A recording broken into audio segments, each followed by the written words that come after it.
नहमदुहु व नुसल्ली अला रसूलिहिल करीम। उम्मीद करता हूँ कि आप सब दोस्त खैरियत से होंगे और हमारी वीडियो आपको पसंद आती होगी। एक साथी का सवाल है कि वितर में अगर दुआए कुनूत याद न हो तो दुआए कुनूत की जगह सूरह इखलास का पढ़ना चाहिए या कोई और सूरत पढ़नी चाहिए या कौन सी दुआ पढ़नी चाहिए। शामी में लिखा है कि अगर किसको दुआए कुनूत याद न हो तो वो ये दुआ पढ़े, रब्बना आतिना फिद दुनिया हसना व फिल आखिरति हसनतम व क़िना अज़ाबन नार।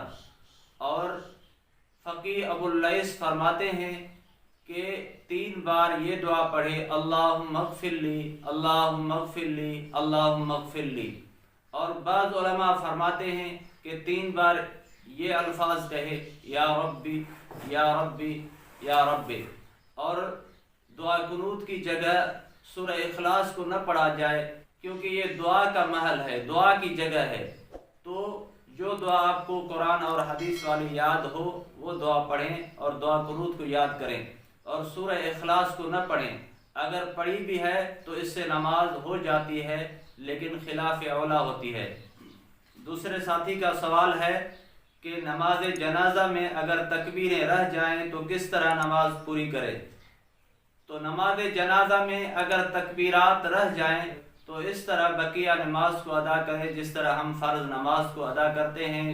जो हमारी रकात रह जाती हैं, मसलन हमारी 2 रकात रह जाती हैं तो हम उसको पूरा करते हैं। इस तरह हमारी 2 तकबीरें रह जाएं तो इमाम के सलाम कहने के बाद हम अपनी 2 तकबीरें पूरी करें, लेकिन सिर्फ तकबीरात कहनी है, दुआएं वगैरह कुछ भी नहीं पढ़ना है।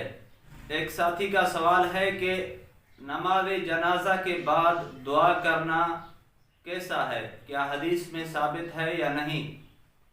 नमाज जनाजा के बाद दुआ कराना, नमाज जनाजा खुद दुआ है और नमाज जनाजा के बाद अक्सर वो लोग एतराज़ करते हैं जिनको नमाज जनाजा की दुआएं याद नहीं। और नमाज जनाजा के बाद दुआ कराना ये बिदअत है, सुन्नत से इसका कोई सबूत नहीं मिलता।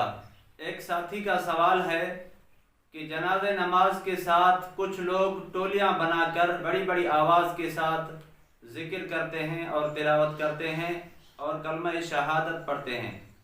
फतवाए आलमगीरी में लिखा है कि व अला मुत्तबिल जनाज़ति सुम्त व यकरहु लहुम रफ़उस सौति बिज़िक्रि व क़िराअतिल कुरान व कज़ा फ़ी शरह तहावी फ़इन अराद अन यज़कुर फ़ी नफ्सिही। फतवाए आलमगीरी में लिखा है कि नमाज जनाजा के साथ जो लोग चलते हैं उनको खामोश रहना चाहिए, खामोशी के दौरान जनाजे के साथ चलना चाहिए।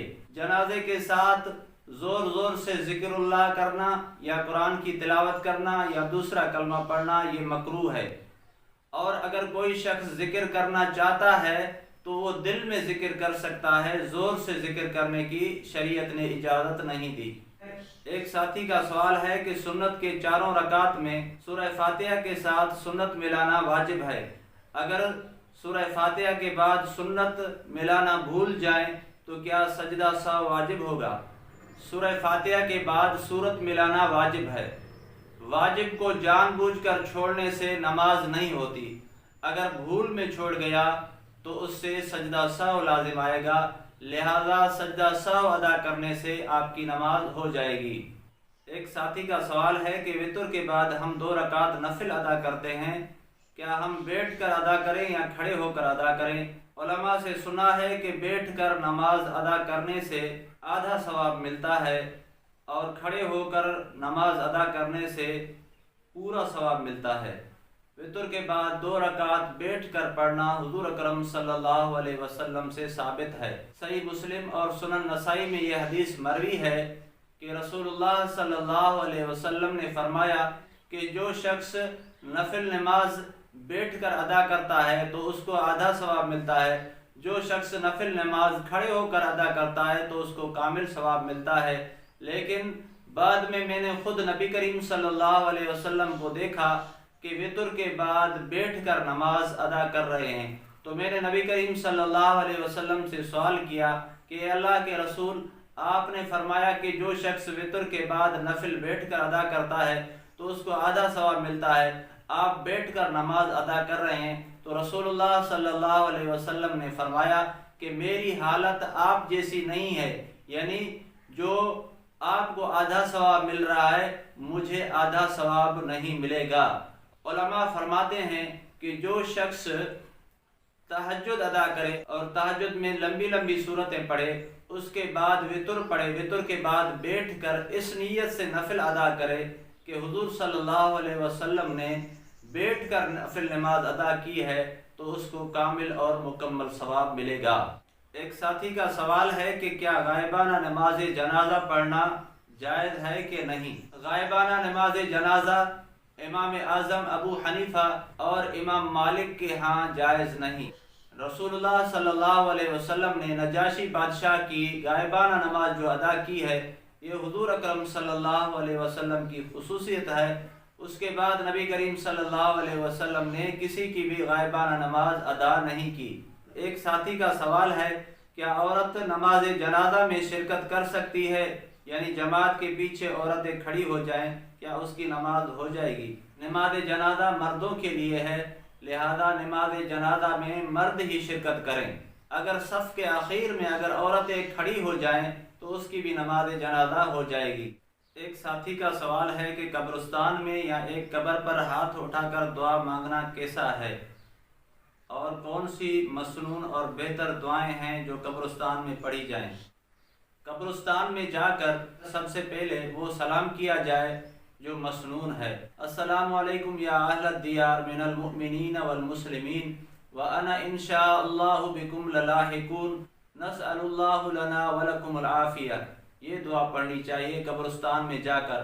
اس کے بعد فاتح پڑھی جائے، مثلا سورہ فاتح پڑھی جائے، سورہ یاسین پڑھی جائے، اور جو آپ کو قرآن کی آیات یاد ہیں وہ پڑھی جائے، سورہ اخلاص پڑھی جائے، سورہ ملک پڑھی جائے۔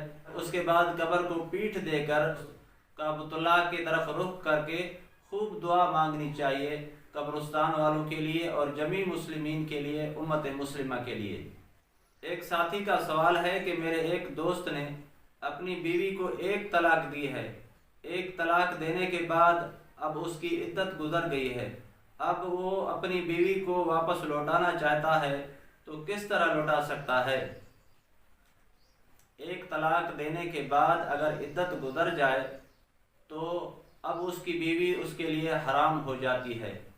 اس کے لیے لوٹانے کا طریقہ یہ علماء نے لکھا ہے کہ عدت کے بعد اب اس کو لوٹانا چاہے تو دوبارہ نکاح کرے، جس طرح پہلے نکاح ہوا تھا اس میں حق مہر مقرر تھی، اسی طرح دوسرے نکاح میں بھی حق مہر کا مقرر کرنا بھی لازمی ہے۔ ایک طلاق دینے کے بعد اگر وہ نکاح دوبارہ کرتا ہے تو اب اس کو صرف 2 طلاقوں کا حق ہے، یعنی اگر اپنی بیوی کو 2 طلاقیں دے گا، ایک تو پہلے تھی اب 2 باقی رہ گئیں، اب 2 طلاق دے گا تو وہ 3 شمار ہوں گی، وہ ہمیشہ کے لیے اس کی بیوی اس پر حرام ہو جائے گی۔